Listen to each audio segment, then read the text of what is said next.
others injured. Was one person doing all the stabbing? We're not sure at this point. Toronto police appealing to students for video of the incident as they try to piece together what led to the triple stabbing at Victoria Park Collegiate. Plus, the government needs to understand that we cannot arrest our way out of the problem.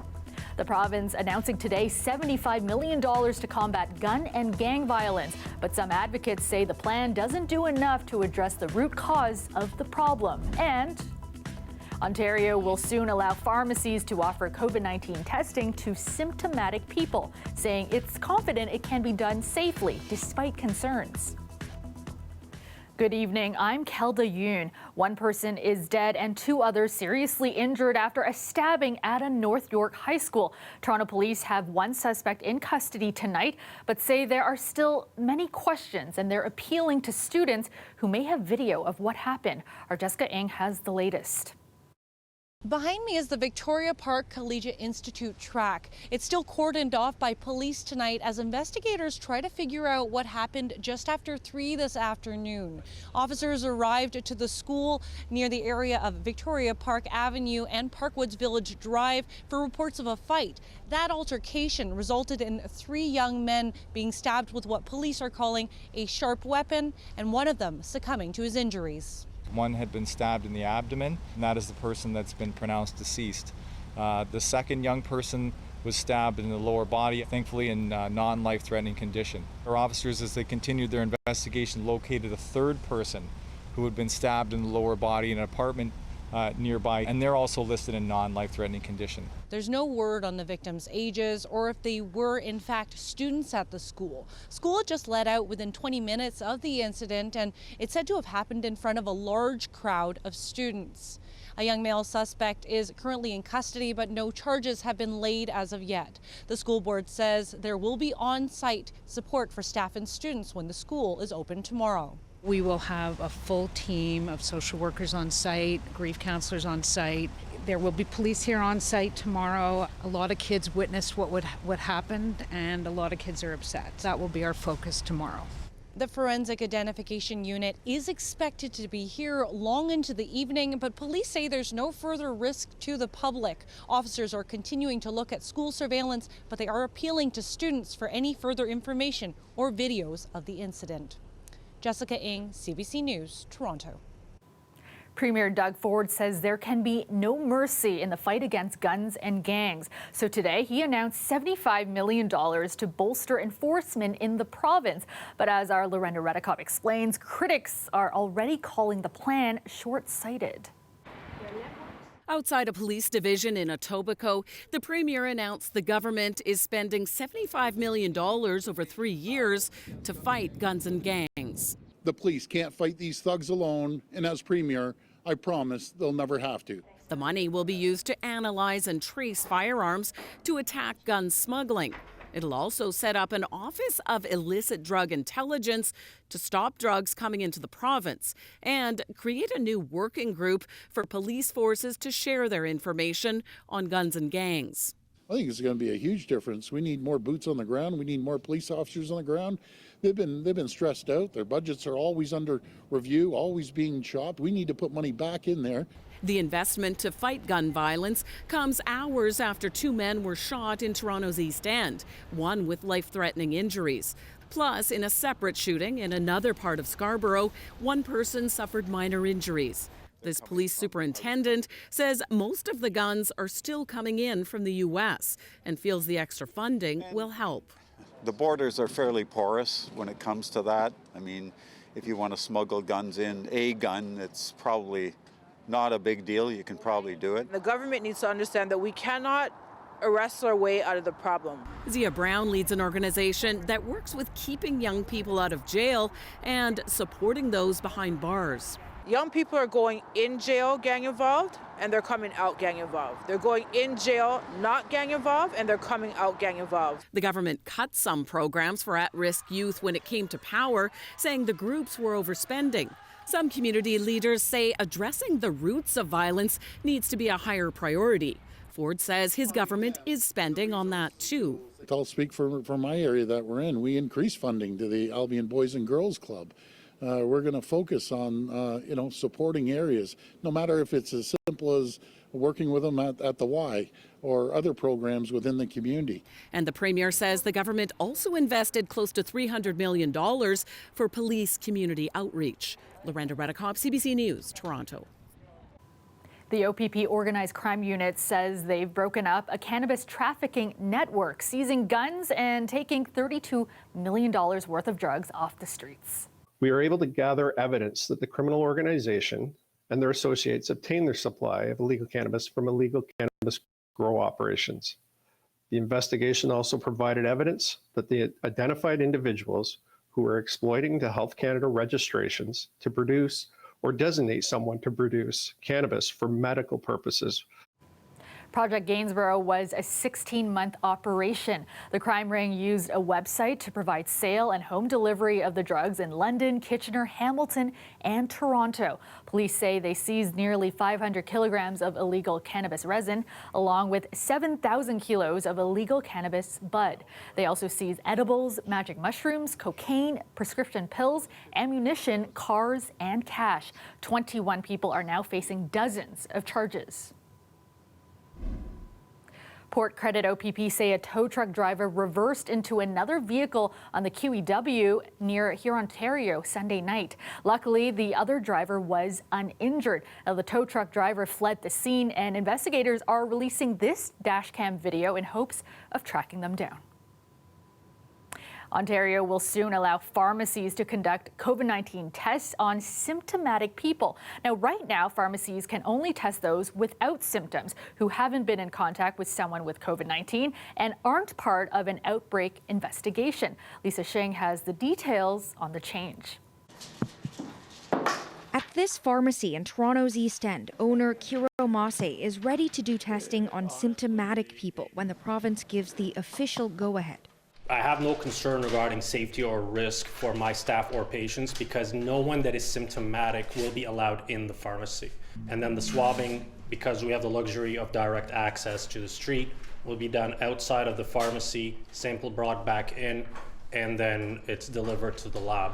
A government source confirmed to CBC News it will allow pharmacies to test patients with symptoms and provide at-home PCR tests. Some pharmacists are concerned. One working for a Shoppers Drug Mart shared a document from the company outlining its plan, which doesn't allow swabbing to happen outdoors. It said 138 stores will be part of the first phase that will begin as early as tomorrow. Shoppers did not respond to our request for comment. The document says symptomatic people will be tested by appointment only, and people doing the testing will be wearing gowns, masks, as well as eye protection. And each pharmacy will be sent a high-efficiency particulate air filter as well. We're going to be very cautious. Premier Doug Ford today said the rollout will be safe. When you walk in, first of all, anyone walking into the stores, we still have a masking policy.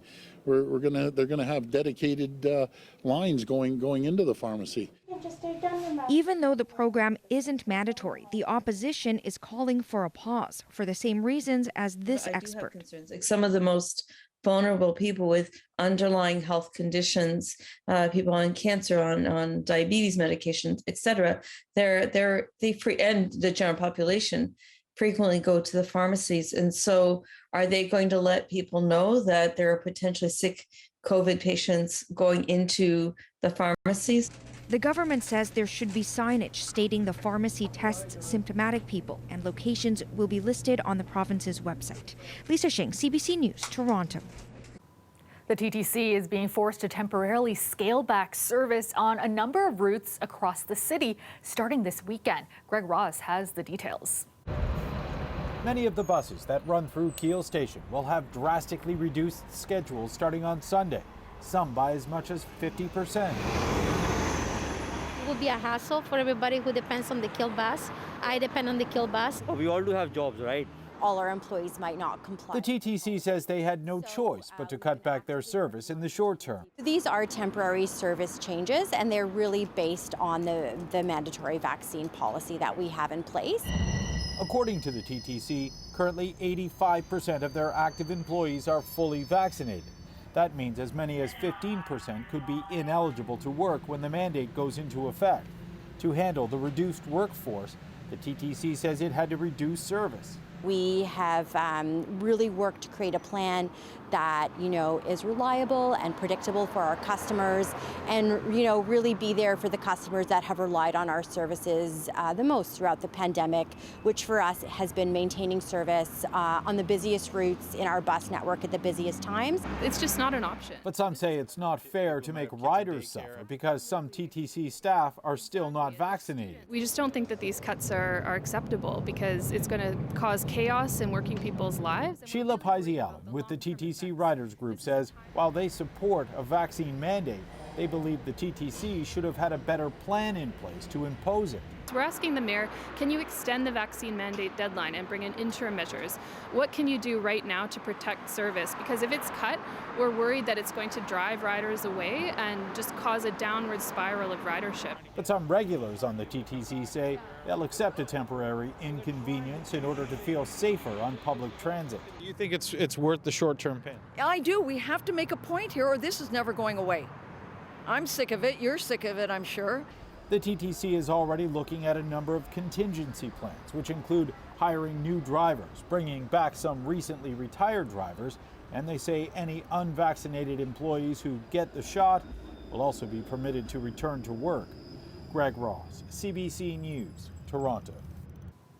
Metrolinx says some of its train operators may not be vaccinated against COVID-19 and on the job, despite a vaccination policy that came into effect November the 1st. The issue, as first reported by the Toronto Star, is that GO and UP Express train operators work for Alstom, which is under contract to Metrolinx. But given that they're a contractor and have their own contract with their own policies, under their own policy, the implementation date was December 5th.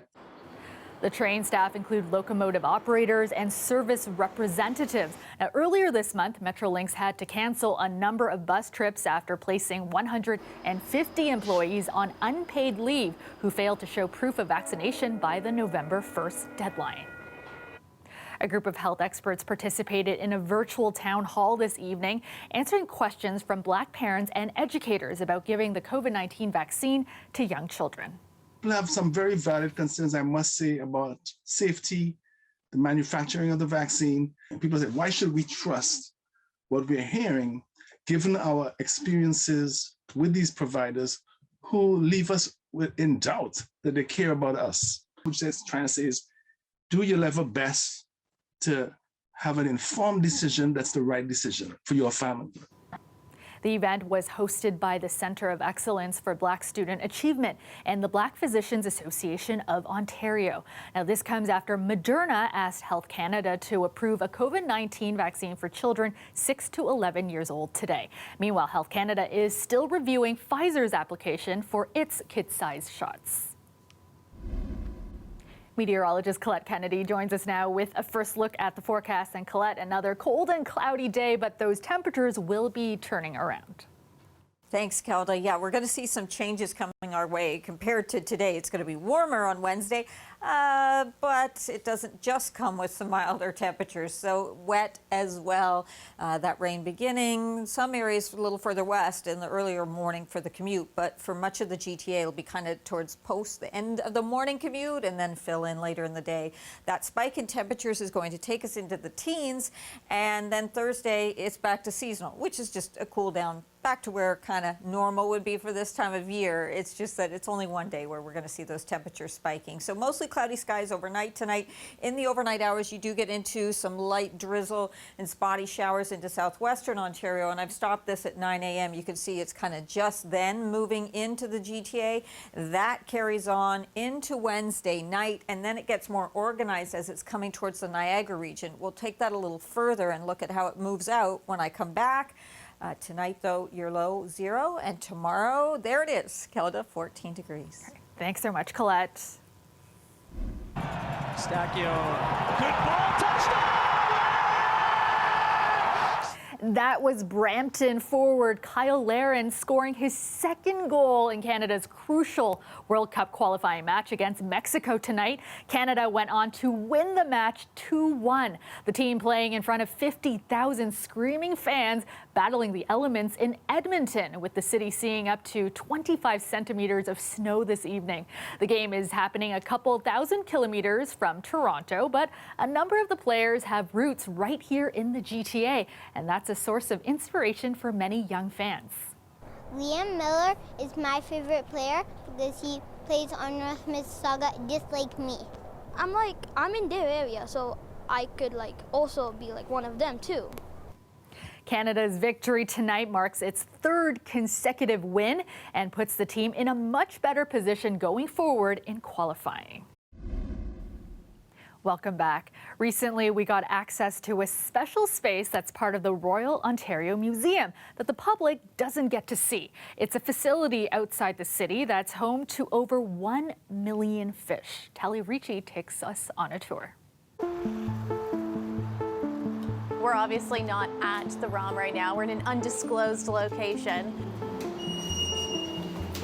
Partly the reason it's off-site is because of just the amount of alcohol here. It becomes a fire hazard. And so we keep them off-site where we can have intense kind of fire security protocols.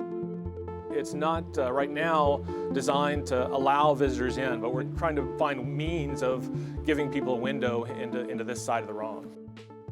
So welcome to the ROM's basement.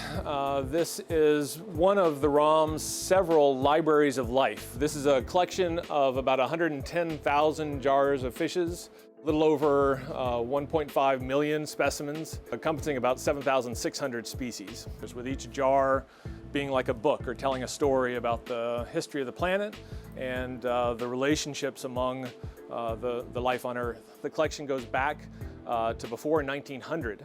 And so those old specimens allow us a window into how streams and rivers and the oceans looked in the past. What do you think is so enthralling about fish and learning more about them? The amazing thing about fish is just their diversity. There are over 36,000 described species of fishes, and they range from under a centimeter long to many meters long. They're incredibly beautiful, and then just really amazing behaviors. In the Amazon alone, where I work, we estimate that there are thousands of undescribed species still today. And so a lot of my work is focused on describing those species, discovering those species, and then adding those to our registry of species that we know in the world. We have Peru here, Trinidad and Tobago, Palau over here. So it's a lamprey from over 100 years ago. Wow. So this is our dispensing room and our large specimen storage. It's like a blacktip reef shark. So one of the really neat and amazing things about this fish is it is more closely related to us as humans than to all the other fishes in the collection. It's part of a group called the Sarcopterygians, or the lobe-finned fishes. So this is the world record lake trout. This specimen weighs 105 pounds. It's from Lake Athabasca, Canada. I'm noticing this room is quite pungent. I've spent many wonderful hours immersed in the smell and the alcohol and the fumes, and it just smells like knowledge. Whoa. A sculpin from the Northwest Territories. We anticipate that all of these collections will be around hundreds of years into the future, and so future generations can then study the biodiversity of today. You're looking at a live shot of the Toronto skyline. Partly cloudy tonight. The clouds will stick around overnight. Currently, it is 4 degrees in this city. Let's go back to Colette now with a look at your extended forecast. And Colette, warmer temperatures on tap for tomorrow, but with it, some wet weather.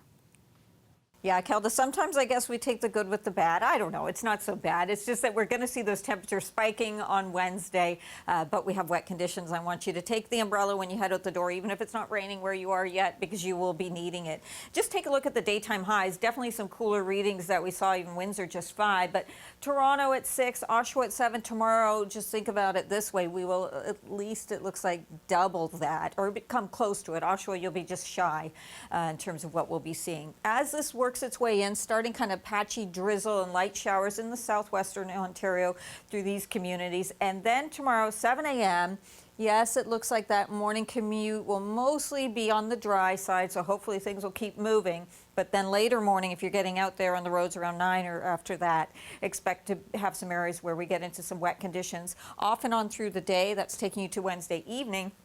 This is overnight Wednesday into Thursday. It does fill in a little bit better, and you'll get tagged by some heavier rain there into the Niagara region. Also keep in mind with this system, we're going to have some stronger winds coming out of the southwest. That's what's helping to push those temperatures up, but those will be there too.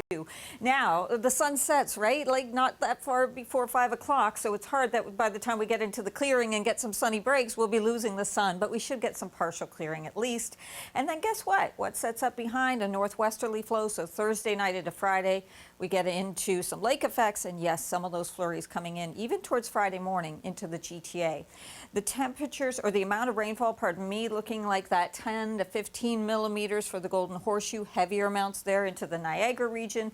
And then watch out for these winds getting stronger overnight towards early morning in southwestern Ontario, and then those will be picking up further, and some gusts could exceed 50 to 60 kilometers an hour as this moves through. Temperatures actually rising overnight tonight into southwestern Ontario, so starting at 1, coming to 10, and then tomorrow afternoon up to 15 to 16 in terms of what you'll be seeing there. Overnight tonight, near freezing, and then tomorrow, there you have it, those mild temperatures, but you're going to have that umbrella in tow as well because you'll be needing it on Wednesday, Kelda. All right, I will remember that.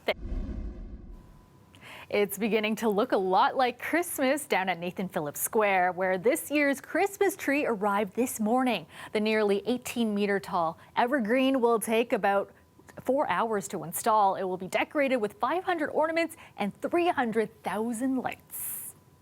And another sign the holiday season is coming, a new immersive experience downtown.